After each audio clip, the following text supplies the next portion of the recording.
오늘 이 저녁에도 이 성전 가운데 오신 우리 모든 분들을 주님의 이름으로 환영합니다. 우리 전호자 앞을 바라보시면서 반갑게 한번 인사 나누실까요? 잘 오셨어요. 반갑습니다. 예, 수고하셨습니다. 예, 또 한 주 동안도 이렇게 잘 살아오시느라고 수고하셨고, 고단한 그런 일주일이었지만 하나님께서 우리 모든 것들 가운데 함께 하시고 또 갚으시고 주시는 하나님이 오늘 이 시간 함께 하시는 줄 믿습니다. 우리 모두가요 늘 변함없이 정말로 이 시간 하나님께서 기뻐하시고 만족하시는 그런 예배를 드렸으면 좋겠습니다. 우리 마음이 그렇다는 것을 모두 잘 알고 있지만 우리 정말 열정과 우리 모든 시간과 우리 피와 땀을 통해 다 해서 우리가 하나님을 전심으로 섬기고 전심으로 찬양하고 전심으로 선포하고 기도하며 나아갈 때에 하나님께서 비로소 우리 가운데 분명히 응답하시고 하늘의 가장 귀한 것으로 우리의 삶을 채우실 줄 믿습니다. 오늘도 이 시간 우리가 그러한 믿음과 결단으로 더욱더 새로운 마음으로 하나님을 전심으로 찬양하고 우리의 찬양하는 모든 입술의 고백이 하나님 앞에 연락되어져서 그분 앞에 드리는 우리 신앙과 믿음과 삶의 고백들이 되어지기를 주님의 이름으로 축원합니다. 이 시간 우리 함께 찬양할 텐데요, 무엇보다도 오늘 이 시간 우리가 고백하는 모든 찬양들 하나님 앞에 드리는 우리 삶의 고백과 삶의 간증이 되기를 원합니다. 이 시간 받아주시고 하나님 말씀하시고 주님 역사하여 주시옵소서. 우리가 그런 믿음으로 함께 찬양하도록 하겠습니다.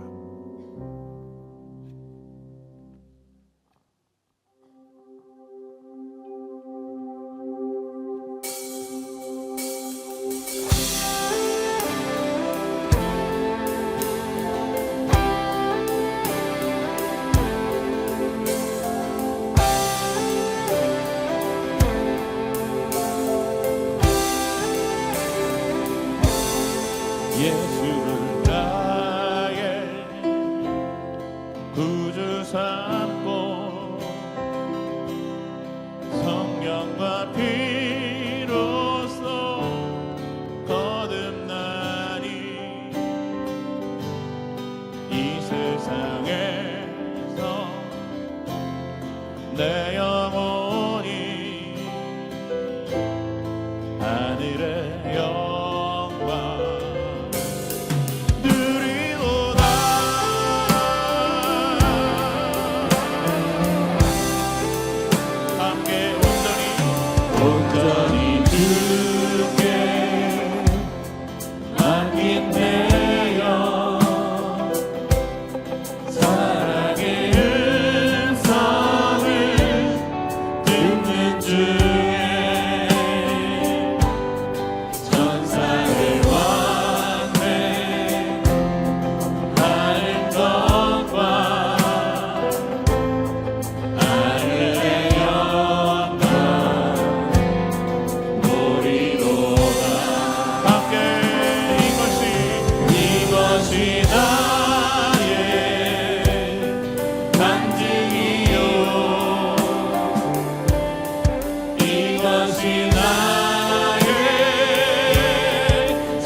내 영혼아 주님을 찬양하라.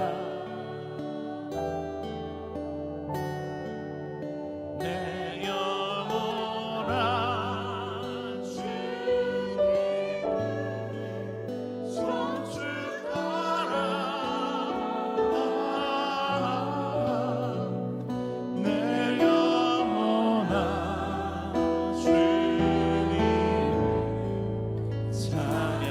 자, 우리 한 번 더 오른손을 높이 들고 내 영혼아 주님을 찬양하라.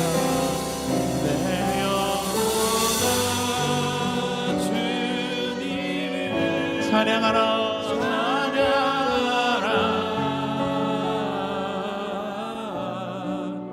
내 영혼아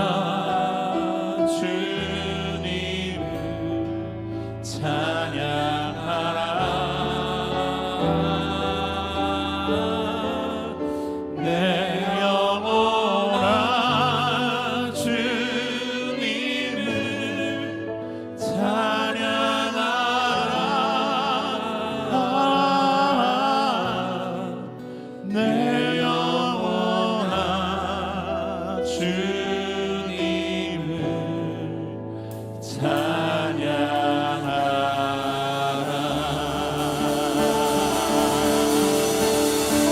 할렐루야. 우리 찬양을 받게 합당하신 그 하나님 앞에 함께 감사의 박수로 영광 올려드리겠습니다. 아멘.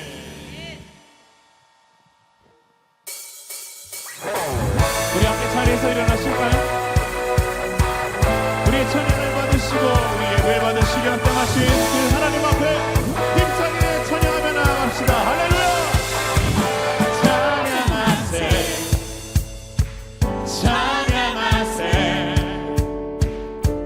왕께 소리 높여 찬양 드리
언제나 동일하신 주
주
찬양합니다. 주의 이름을 찬양해 영원한 주 이름 주의 이름을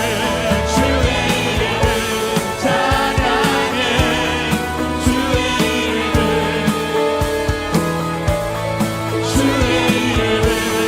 찬양해 영원한 주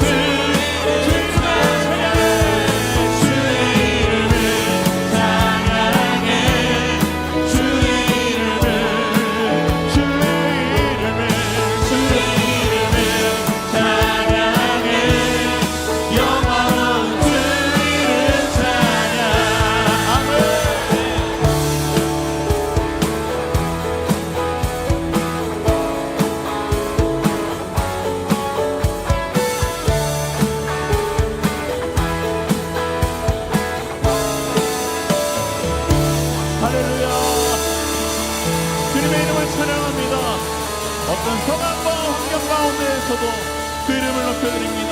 할렐루야.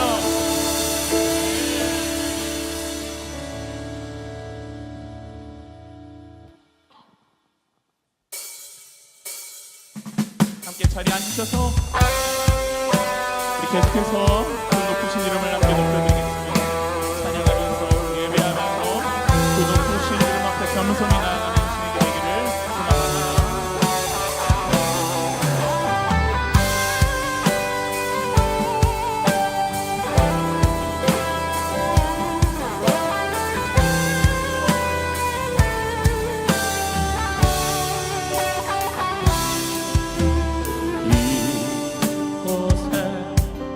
이곳에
주님의 앞에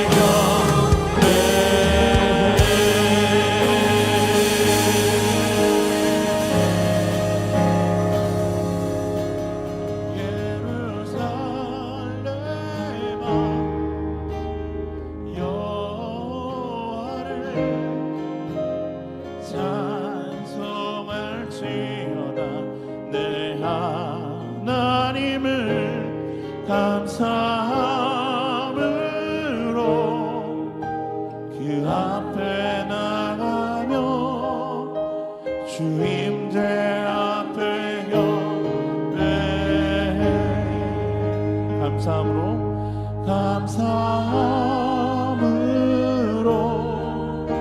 그 앞에 나가며 주임제 앞에 경배해.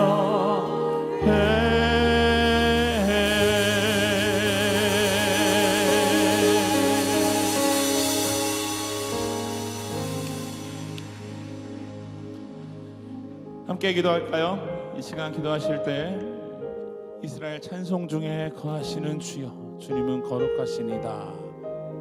오늘 이 시간 우리의 찬송 가운데 그 하나님이 거하시고, 또 오늘 이 시간 선포되어지는 그 말씀 가운데 우리 하나님이 거하시고, 오늘 이 시간 우리가 주 앞에 드리는 모든 기도와 간구 가운데 그 하나님께서 거하시기를, 오늘 이 시간 성령께서 이 예배 가운데 운행하시기를, 그리고 우리 마음 가운데 있는 모든 근심과 모든 좌절과 그 모든 염려와 문제 가운데 또 역사하시고 거하여 주셔서 말씀하시는 그 하나님의 음성을 들을 수 있기를 오늘 이 시간 주님의 자비를 베풀어 주시옵소서. 우리 기도를 들어주시고 오늘 예배를 주관하여 주시옵소서.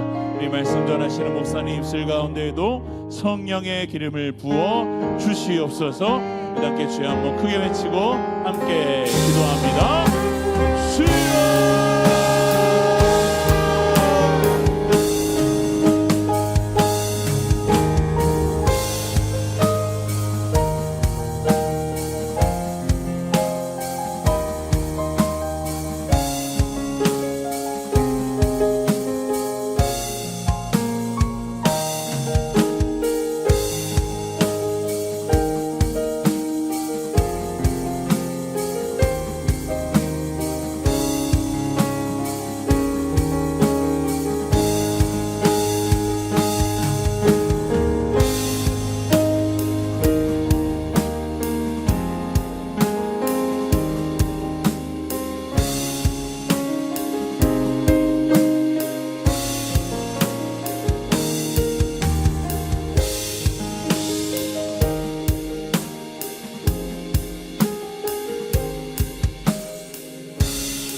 전능하신 하나님 아버지, 감사함으로 주님 앞에 나와 예배하는 자의 기도를 들어 응답하시는 아버지 하나님이신 줄 믿습니다.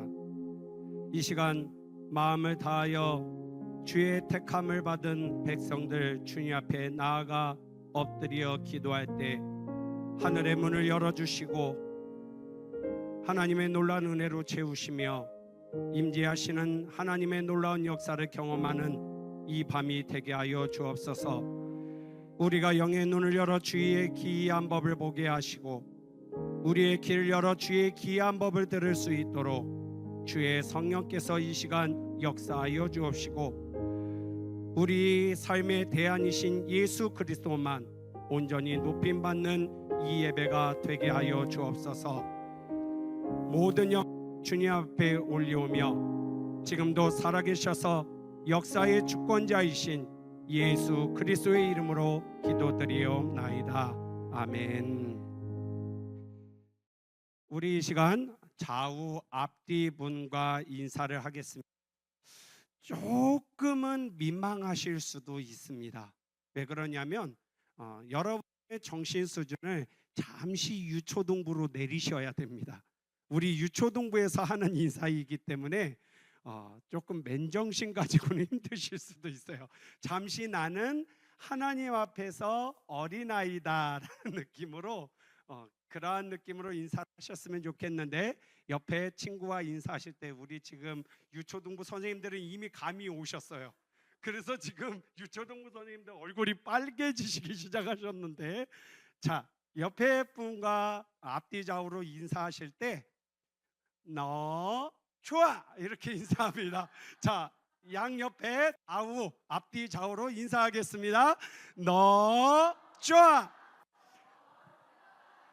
네, 이렇게까지 협조를 해주셔서 감사합니다.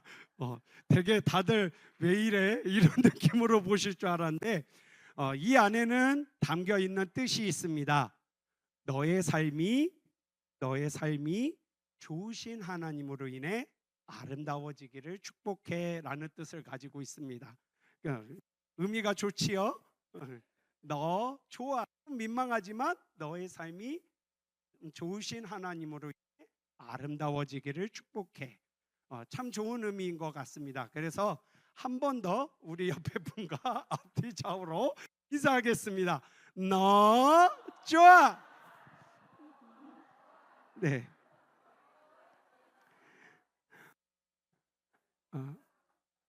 네, 협조해 주셔서 감사합니다. 여러분은 예수 그리스도를 믿으십니까? 우리는 이 질문에 지금 대답하셨던 것처럼 1초의 고민도 없이 아멘으로 답을 합니다.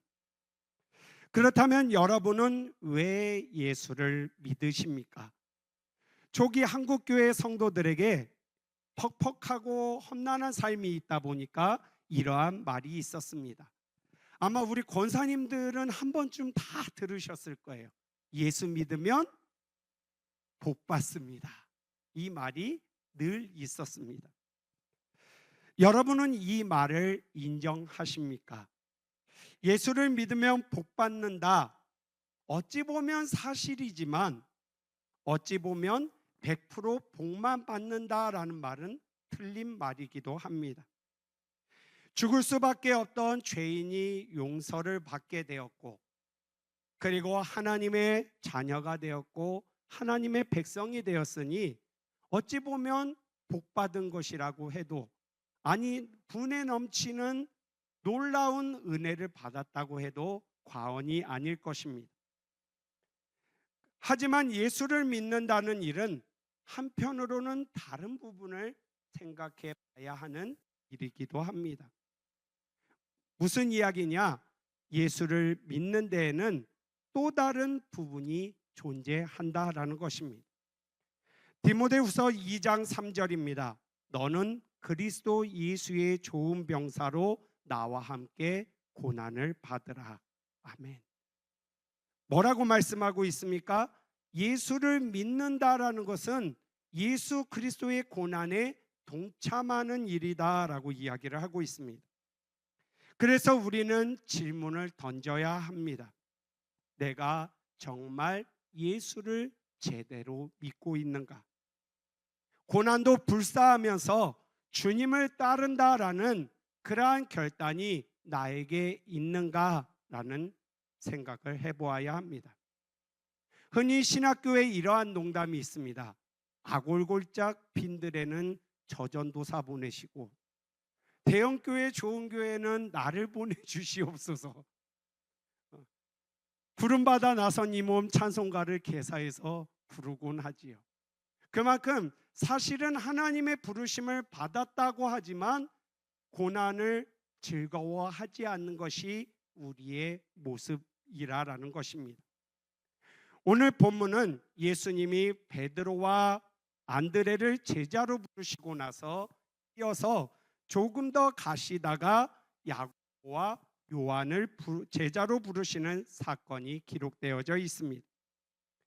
베드로와 안드레와 야고보와 요한을 부르실 때의 일을 누가복음 5장 1절에서 11절은 보다 자세하게 기록하고 있습니다. 예수님이 그들이 있던 게네사렛 호숫가에 서서 그물을 씻고 있던 그들을 만나십니다. 이때 베드로와 안드레의 상황은 어떠했느냐? 밤새도록 그물을 쳤습니다. 밤새도록 그물을 던졌으니 어깨도 아프고 몸도 쑤시고 그리고 뭔가 결실이라도 있으면 좋은데 던질 때마다 빈 그물만 올라오고 있습니다. 밤새 고기를 잡았지만 한 마리도 잡지 못한 상태였습니다. 그런 예수님이라는 분이 그들에게 저벅저벅 다가오십니다. 그리고 이렇게 이야기를 하시지요. 깊은 데로 가서 그물을 던지라. 여러분, 한번 담임 목사님이 말씀 주셨습니다만 갈릴리 바다에서 가장 물고기를 잘 잡을 수 있는 포인트, 소위 말해 히팅 포인트를 가장 잘 알고 있는 사람들은 이 베드로와 안드레였습니다. 예수님은 이 갈릴리 출신도 아니고 저 안쪽에 있는 베들레헴 출신이거든요. 그러면 누구보다 이 바다에서 고기를 잡았을 베드로와 안드레가 훨씬 더 어디가 물고기가 잘 잡히는지를 알고 있었을 겁니다. 그러면 이쯤 되면 뭐야? 이 바닥에서는 내가 그래도 당신보다 잘 알아. 왜 나보고 저기 가서 던지라고 그러는 거야? 이렇게 말할 수 있었지만 이들은 다른 선택을 합니다. 어떤 선택을 합니까? 밤새도록 그물을 내렸지만 내가 잡은 것이 없지만 당신의 말씀에 의지하여 내가 가서 그물을 던지겠다라고 말합니다. 그리고 그물을 던집니다. 그랬더니 성경은 고기가 심이 많아서 그물이 찢어지려 하고 옆에 있던 동료들을 불러야만 되는 상황이 되었다라고 이야기를 합니다. 그래서 베드로가 여기로 좀 와봐, 같이 좀 올리자고 부릅니다. 이때 그 부름에 왔던 사람이 바로 오늘 우리가 본문 속에서 만난 야고보와 요한입니다. 그러니까 예수님이 보여주신 기적의 현장에 베드로와 안드레만 있었던 것이 아니라 오늘 본문에 등장하는 요한과 그리고 야고보 역시 있었다라는 것입니다. 그들도 예수님의 말씀이 선포되고 능력이 나타나는 현장에 있었다라는 것입니다. 오늘 우리는 야고보와 요한의 초점을 맞추어서 예수님을 믿는 우리의 믿음을 점검해 보고자 합니다. 먼저 야고보와 요한이 어떠한 인물인지를 조금 살펴야 합니다. 일단 이들은 예수님이 베푸시는 놀라운 능력과 펼치시는 기적을 가장 가까이서 봤던 사람들이었습니다. 마가복음 1장 21절을 보니까 예수님은 이들을 부르신 후에 가버나움으로 들어가십니다. 베드로와 안드레와 야고보와 요한을 데리고 가버나움으로 들어가셔서 첫 번째로 하신 일이 더러운 귀신 들린 사람을 낫게 하시는 기적을 보게 하십니다. 이어서 마가복음 1장 29절을 보니까 베드로의 장모가 열병에서 낫는 역사를 경험하게 됩니다.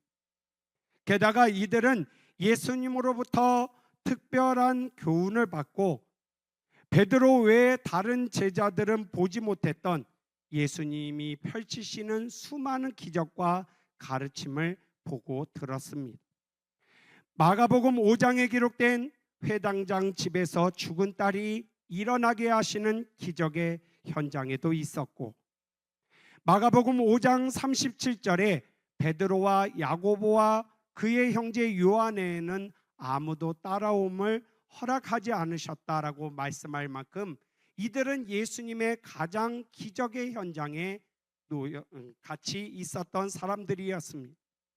또한 마가복음 7장에 기록된 바리새인과 서기관들과 예수님이 벌이시는 논쟁에서 하나님의 계명을 버리고 사람의 전통을 따르는 삶에 대하여서 꾸짖으시는 그 현장에도 이들은 있었습니다. 심지어 마가복음 9장에 등장하는 예수님이 하나님 나라에 대해서 가르치시고 그리고 변형되시는 그 기적의 현장에도 이들은 있었습니다. 그리고 마가복음 13장을 보니까 감람산에서 성전을 마주대하여 앉으신 예수님이 말세의 징조를 이야기해 주실 때도 그 자리에 있었던 사람들이었습니다. 마가복음 14장에 기록된 예수님께서 겟세마네 동산으로 기도하러 올라가실 때 그때 동행했던 이들이 바로 이 야고보와 요한입니다. 그러니까 예수님의 공생애 전체에 걸쳐서 심지어는 예수님의 거의 마지막까지도 이들은 함께 하고 있었고 기적을 보면서 가르침을 받고 있었습니다. 베드로와 더불어 예수님의 가르침과 기적을 가장 많이 보았다라는 것입니다. 하지만 뒤에서 살피겠습니다만 예수님께 구한 부분을 생각해 본다면 예수님의 가르침과 기적을 가장 많이 경험했지만 가장 이해하지 못했던 사람이기도 합니다. 이제 이들의 출신을 한번 살펴보려고 합니다. 성경은 이들이 세베대의 아들이다라고 기록하고 있습니다. 그들의 아버지인 세베대는 갈릴리 어부의 한 사람으로서 성경이 뒤에서 그의 아내 살로메가 많은 재물로 예수를 섬겼다라는 기록이 있는 것으로 보아서 어부였지만 상당한 재산가였음을 알 수 있습니다. 그러니까 야고보와 요한은 우리가 생각하는 뭔가 인생의 밑바닥에 살고 있는 어부들이 아니라 당시 그래도 내노라 하는 갑부집의 아들들, 뭔가 돈이 있고 그리고 뭔가 자랑할 것이 있는 그러한 사람들이었다라는 것입니다. 이들에 대한 보다 구체적인 기록이 있습니다. 마가복음 3장 17절을 보니까 예수님이 이 둘에게 보아너게라는 이름을 더하십니다. 의미는 우레의 아들이라는 뜻입니다. 말의 뜻을 생각해 보면 소동, 흥분, 분노의 아들이라는 뜻입니다. 그렇다면 예수님은 왜 우레의 아들이라고 이름을 붙이셨을까요? 누가복음 9장 54절을 보니까 예수님과 같이 사마리아 한 마을을 지나가다가 머무르고자 합니다. 그 마을 사람들이 이를 허락하지 않습니다. 그랬더니 이 야고보와 요한이 예수님께 이렇게 말합니다. 우리가 불을 명하여서 여기를 싹 멸해버리라고 그렇게 할까요? 저들을 멸해버릴까요? 라고 묻습니다. 예수님은 이에 바로 꾸짖으시면서 그들을 나무라십니다. 이런 것을 토대로 본다고 한다면 이들 형제가 과격한 성격과 표현이 거칠고 강했다라는 것을 알게 됩니다. 예수를 믿는다고는 하지만 여전히 그들에게는 버리지 못한 자아와 성격이 가득했다라는 것이지요. 한편 야고보와 그의 형제 요한은 마가복음 10장 35절을 보면 예수님께 나와 무엇이든지 우리가 구하는 바를 우리에게 하여 주시기를 구하는 장면이 등장합니다. 여기서 예수님이 그들에게 무엇을 하여 주기를 원하느냐라고 묻습니다. 그랬더니 하나는 주의 우편에 하나는 주의 좌편에 하여 달라고 말합니다. 이에 대해서 예수님은 이렇게 말씀하시지요. 너희가 구하는 것을 알고 구하는 것이냐 물으십니다. 그랬더니 이들은 호기롭게 당당하게 알고 있는 것처럼 그렇게 서 있었습니다. 예수님은 그들에게 말씀하시지요. 너희가 구하는 것을 알지 못하는구나. 내가 마시는 잔을 너희가 마실 수 있겠느냐라고 말씀하시면서 받는 세례를 너희가 받을 수 있느냐라고 말씀하십니다. 이들은 역시나 굽히지 않았습니다. 당당하게 말하지요. 할 수 있습니다. 그런데 예수님이 그들의 마음을 정확하게 짚으십니다. 높아지려고 하는 그들의 마음을 말입니다. 그들은 예수님과 동행하면서 예수님의 그 많은 능력과 기적을 경험하면서 정치적인 메시아로 생각했습니다. 이스라엘을 가장 강력한 왕국으로 세우고 자신들은 높은 자리를 차지하여 권력을 얻게 할 수 있는 도구, 그렇게 여겼던 것이지요. 그래서 하나는 좌편에, 하나는 우편에 앉게 해달라 말을 했던 겁니다. 예수님을 처음 따랐을 때는 그들의 이유가 그렇지 않았을 수도 있겠습니다. 그러나 예수 능력을 경험하고 기적을 경험하면서 그들은 점점 자신들의 성공을 위한 발판으로 예수님을 삼아가고 있었던 것입니다. 부유한 아버지의 밑에서 자라났지만 더 높은 자리, 더 높은 명예, 더 높은 권력을 얻기를 원하면서 이 땅에 속한 삶을 살아가고 있었던 것이지요. 오늘 야고보와 요한을 살펴보면서 우리는 세 가지의 질문을 던져보려고 합니다. 먼저 여러분은 예수님의 놀라운 은혜를 주신 그 이유를 알고 계십니까?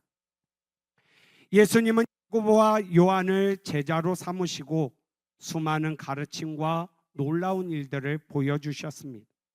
그러나 그들은 그것을 보고도 깨닫지 못했던 것이지요.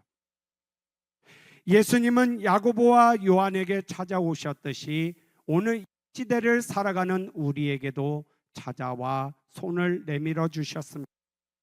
그리고 많은 가르침과 그리고 놀라운 일들을 보여주셨습니다. 그런데 여전히 우리는 주님이 오신 목적과 가르침과 그 뜻을 이해하지 못할 때가 많습니다. 요한복음 3장 16절에서 17절 말씀입니다.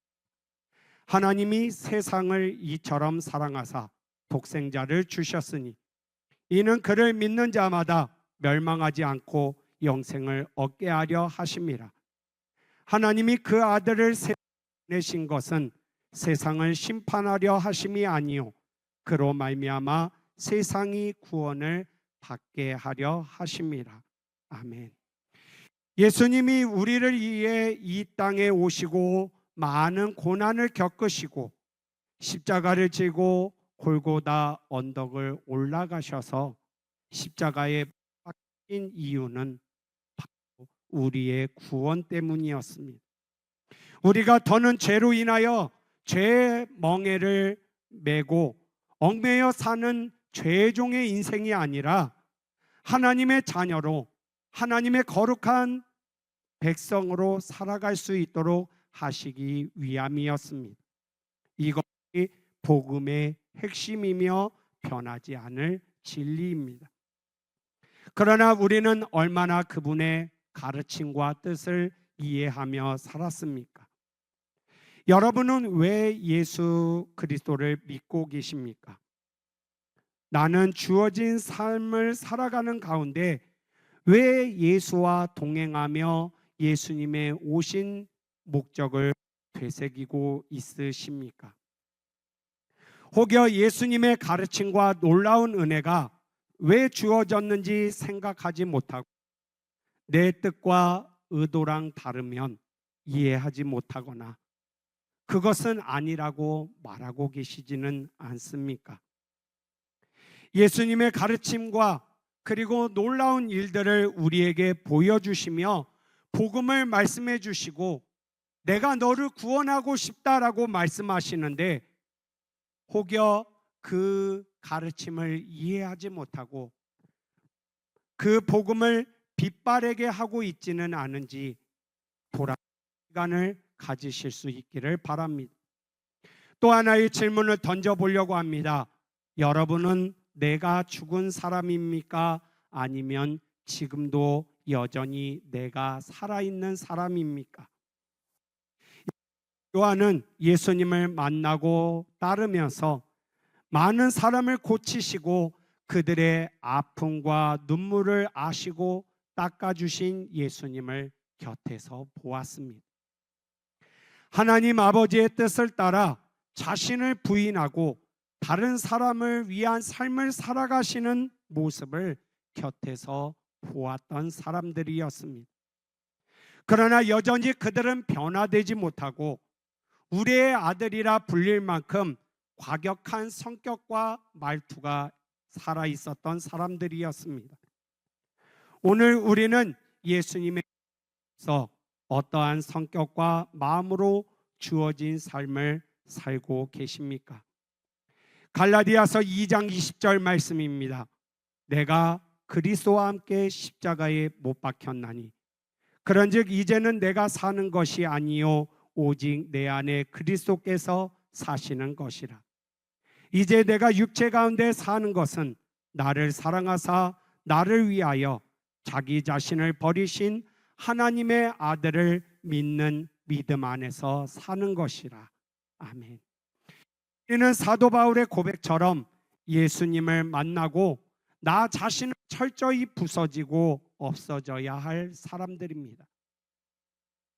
이 설교를 하고 있는 저 역시도 마찬가지이고 여러분도 마찬가지입니다. 그런데 돌아보면 참 아직도 내가 많이 살아있구나라는 것을 느낄 때가 많습니다. 그로 인해 상처를 주기도 하고 또 아픔을 주기도 합니다. 그래서 어찌 보면 괴로운 것이 내 모습일런지도 모르겠습니다. 예수를 믿는다고 하지만 혹시 여러분은 여러분 자신이 살아있지는 않습니까? 십자가에서 죽는 그 순간에도 다른 이들을 생각하시고 하나님의 뜻을 생각하셨던 그 그리스도의 그 모습이 여러분에게 있으십니까? 를 믿는다고 하는데 여전히 세상을 살아가는 사람들과 똑같은 모습으로 살아가고 있다면, 여전히 죽지 못한 나의 자아와 성격 때문에 하나님의 영광을 가리고 있다면 우리는 그 즉시 돌이켜야 합니다. 모두 돌아보면서 가슴을 치며 회개함이 있어야 한다라는 것입니다. 나의 자아와 성격이 살아있어서 예수 향기가 나지 않고 복음을 빛바래게 하고 있는 사람은 아닌지 나를 돌아보면서 죽이는 기도가 이 저녁에 있으시기를 바랍니다. 마지막으로 한 가지 질문을 드리고자 합니다. 여러분은 왜 예수를 믿으십니까? 여러분이 바쁘고 힘든 세상 속에서 살아가시면서 예수를 믿으시는 이유가 무엇이십니까? 참 먹고 살기도 바쁜 세상입니다. 세상의 흐름을 쫓아가기에도 너무나도 벅찬 때가 많습니다. 그런데 시간을 내어 예배하시고 교회를 섬기고 때로는 아무도 알아주지 않는데 봉사하고 묵묵히 자리를 지키고 계십니다. 그런데 그 목적이 무엇이냐라는 것입니다.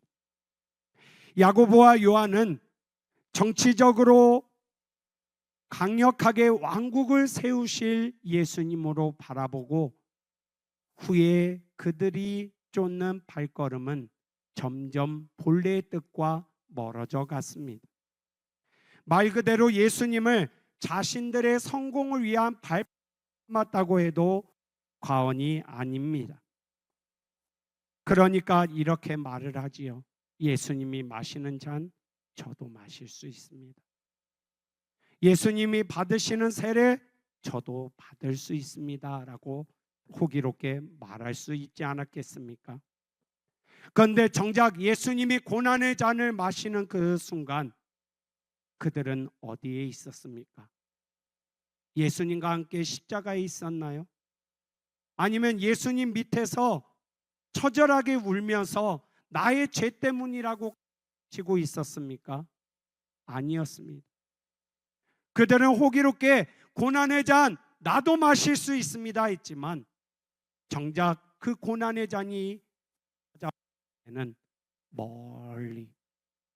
멀리 도망하여서 그들이 다시 발견된 장소는 그들이 본래 그 고기를 잡고 있었던 게네사렛 호숫가에서 예수님을 만남으로 다시 역사의 현장에 들어오게 됩니다.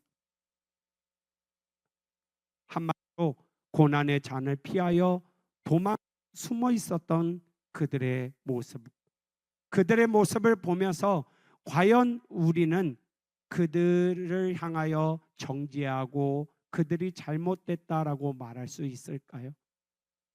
혹여 나에게 그런 모습은 없는지 생각해 보아야 합니다. 내가 예수를 왜 믿고 있는가 생각해 볼 필요가 있다라는 것입니다. 빌립보서 2장 12절 말씀입니다.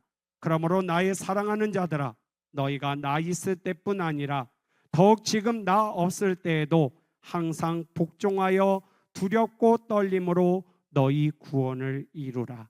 아멘. 사도 바울은 예수 그리스도의 마음을 품으라 이야기한 이후에 하나님께서 모든 이름 위에 뛰어난 이름을 하나 주셨는데 그것이 예수의 이름이며 예수 그리스도를 주라 시인하면서 두렵고 떨림으로 구원을 이루라 라고 말합니다. 우리가 예수 그리스도를 믿어야 하는 이유 단 한 가지입니다. 바로 구원입니다. 다시 생각해보며 성경을 찾고 찾아도 우리가 예수 그리스도를 믿어야 할 딱 한 가지 이유는 우리의 구원 때문입니다. 이것이 예수님 이 세상에 오시고 이 시대를 살아가는 우리를 부르시는 이유가 여기에 있다는 것입니다. 그런데 우리는 예수님을 내 삶에서 당한 문제를 해결해 주어야 하는 으로 또는 세상 가운데 성공하고 더 나은 삶을 누리기 위한 발판으로 생각하고 있지는 않느냐라는 것입니다. 오해하지는 마십시오. 물론 병고침의 역사도 필요하고 부유해지는 것 이왕이면 좋지요. 부유해져서 가난한 사람들 많이 돕고 교회를 더 풍성하게 좋지요. 그러나 구원보다 이것은 더 뒤에 따를 문제라는 것입니다. 우리가 하나님의 나라에 들어가고 영원한 생명을 얻는 그것이 먼저 구해져야 하고 먼저 기도가 되어져야 한다라는 것입니다. 하나님, 오늘 내가 이러한 문제로 주님 앞에 섭니다. 이게 아니라 하나님, 오늘 이 불쌍한 영혼을 구원하여 주시고 나를 굽어 살펴달라라는 기도가 먼저여야 한다라는 것입니다.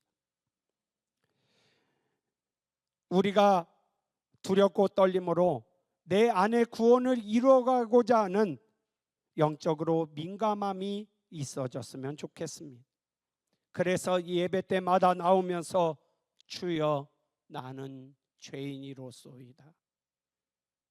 나를 구원하여 주소서. 가슴을 치며 울며 그저 나 같은 죄인 중에 괴수를 부르시고 예배할 수 있도록 믿음을 주시고 은혜를 부어주신 그 사랑에 감격하는 예배자의 마음, 그저 엎드려서 나 같은 자도 불러주심에 감사하면서 엎드려 우는 그러한 기도가 우리에게 있어졌으면 좋겠습니다. 하나님의 나라에 이르를 때까지 긴장감이 사라지지 않았으면 좋겠습니다. 그리하여 무명이어도 공허하지 않은 순례자의 걸음을 택하는 우리가 되었으면 좋겠습니다. 예수님은 12제자 중 비교적 초기에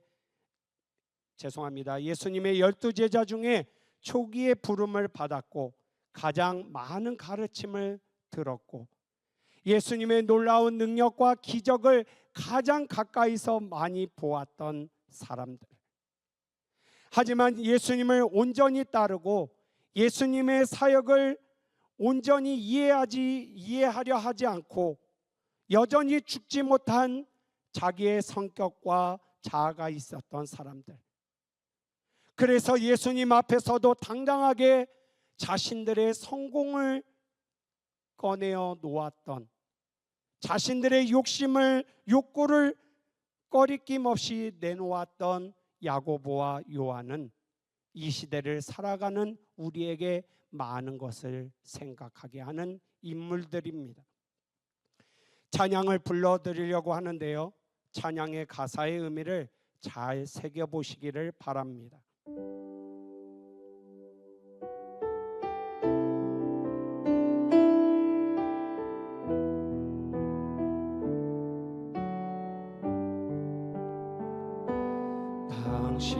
당신은 지금 어디로 가나요?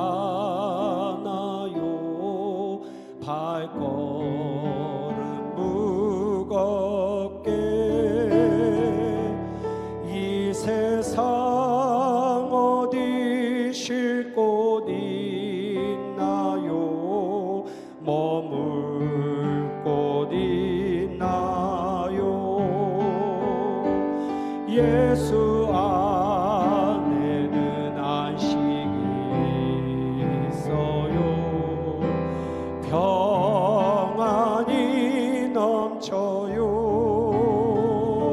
십자가 보혈 믿는 자마다 구원을 받아요. 예수 믿으세요. 예수 믿으세요. 예수 믿으세요. 예수 믿으세요. 아름다운 이야기가 있네. 구세주의 사랑 이야기.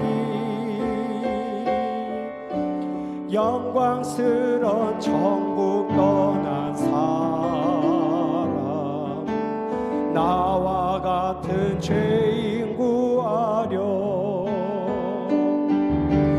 주님의 그 사랑은 정말 놀랍네. 놀랍네. 놀랍네. 오, 주님의 그 사랑은 정말 놀랍네. 나를 위한 그 사랑. 우리 힘차게 박수치며 찬송하겠습니다.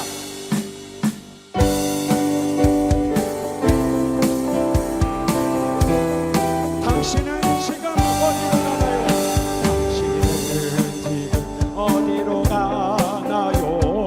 발걸음 무겁게 이 세상 어디 쉴 곳 있나요? 머물 곳 있나요? 예수 안에는 안식이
때 주일학교로 온 느낌입니다.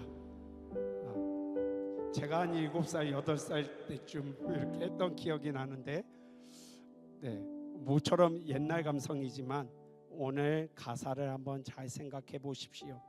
여러분은 지금 어디로 가고 계십니까? 무엇을 바라보면서 예수님을 믿고 계십니까? 아름다운 이야기가 있다라고 말합니다. 그런데 그것은 영광스러운 천국 떠난 나와 같은 죄인 구하려고 오신 이야기라고 우리는 찬양을 불렀습니다. 사랑하는 새영광의 성도 여러분, 여러분은 왜 예수를 믿고 계십니까? 우리에게 예수님의 가르침과 놀라운 은혜를 바르게 알고 이해하며 믿고 나아가고자 하는 경건의 시간과 여전히 죽지 못한 내 자아와 성격을 죽이는 기도와 매 예배로 나오면서 두렵고 떨림으로 구원을 이루고자 예배하는 온전한 예배자의 마음이 지금 이 시대를 살아가시는 여러분에게 있으십니까? 복음이 빛바래져 가는 시대를 우리는 살아가고 있지만 이 시대의 대안이자 구원의 유일한 통로이신 예수 그리스도를 따르는 참다운 제자로서는 우리 모두가 되기를 소망합니다. 지금 세상은 흔들리고 사람들은 변해가고 복음은 점점 그 설 자리를 잃어가고 있습니다. 그러나 주님 다시 오시는 그날까지, 또는 내가 주님 앞에 서는 그날까지 복음의 빛바램을 막으면서 복음이 더 화려하게 빛날 수 있도록 그 영적인 현장 최전선에서 싸우시는 그리스도의 좋은 군사로 부름을 받아 대장 되신 예수 그리스도와 함께 기꺼이 싸움에 동참하는 사람,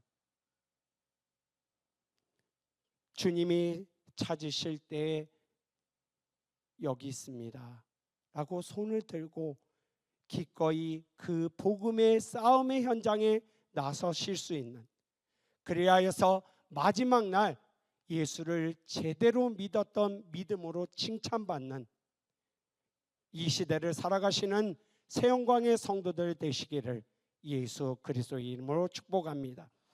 우리 이제 함께 찬양하고 기도할 텐데요, 오늘 말씀 조금 복잡하고 두서 없을지 모르겠습니다만 한 가지를 여러분에게 던져보고자 합니다. 여러분은 예수를 믿고 계십니까? 여러분은 진짜 그 예수 그리스도를 나의 구원을 위한 구세주로 여기고 계십니까? 혹여 내가 당한 삶의 문제를 해결하고 내게 있는 아픔들, 내게 있는 삶의 험난한 문제들을 풀어주어야 하는 그러한 예수로 만나려고 하고 계시지는 않습니까? 그분의 능력을 보며 그분의 말씀을 보며 아, 됐다, 이 문제 해결할 수 있겠다, 혹시 그렇게 예수를 만나고 계시지는 않습니까? 그런데 성경은 말합니다. 두렵고 떨림으로 너희의 구원을 이루라고 말입니다. 오늘 십자가에서 우리를 위하여 기꺼이 그 목숨을 내어주신 예수 그리스도를 다시 한번 생각하시면서 여러분의 예수를 믿는 이유가 구원이 되기를 소망합니다. 십자가를 참으신 찬양합니다.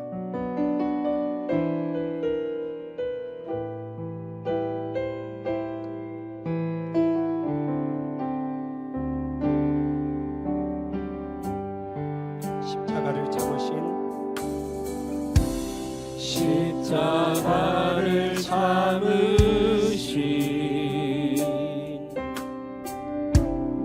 어린 양 예수,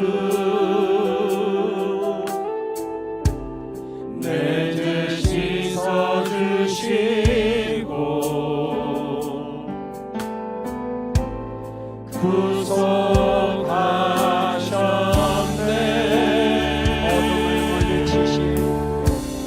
어둠을 물리치신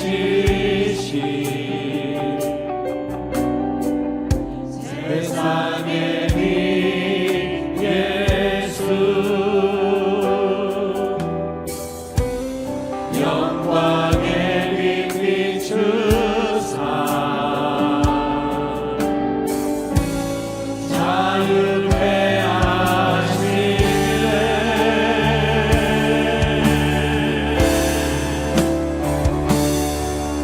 예수 하나님의 완전한 사랑 예수 하나님의 값없는 예수 하나님의 놀라운 지혜 아름다운 그 이름 예수 하나님의 완전한 사랑 예수 하나님의 값없는 예수 하나님의 놀라운 지혜 아름다운 그 이름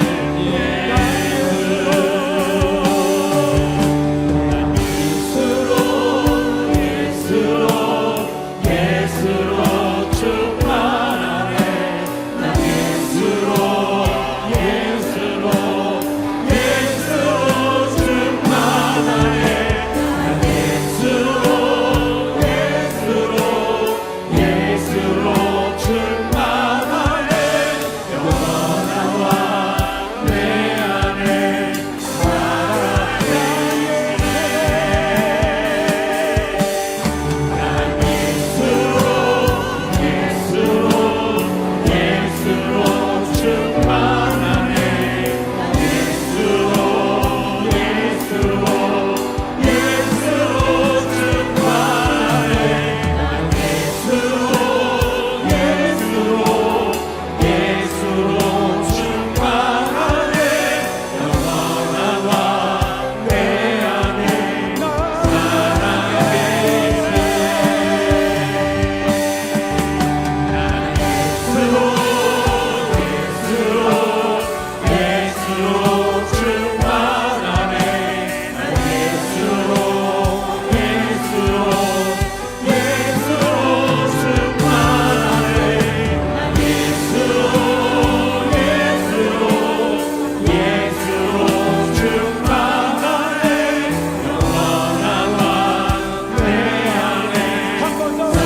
충만하네 난 예수로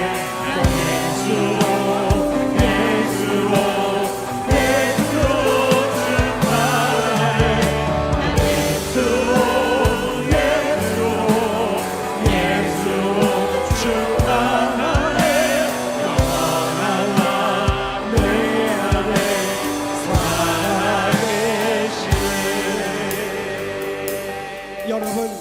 살아계시네 여러분은 왜 예수 그리스도를 믿고 계십니까? 처음에는 나를 구원하여 주신 그 사랑에 감격하여 예배하고 눈물 흘리고 있었는데 혹여 이 세상에 당한 문제들 때문에 내 구원보다 마지막 날 하나님 앞에 서는 그것보다 혹여 이 땅의 삶을 먼저 구하고 있지는 않았습니까? 이 시간에 하나님 예수 그리스도를 믿는 그 믿음을 다시 되새기게 하시고 내 안에 구원의 주 예수 그리스도로 충만하게 하시옵소서. 우리 다 같이 주여 한번 보시고 통성으로 기도하겠습니다. 주여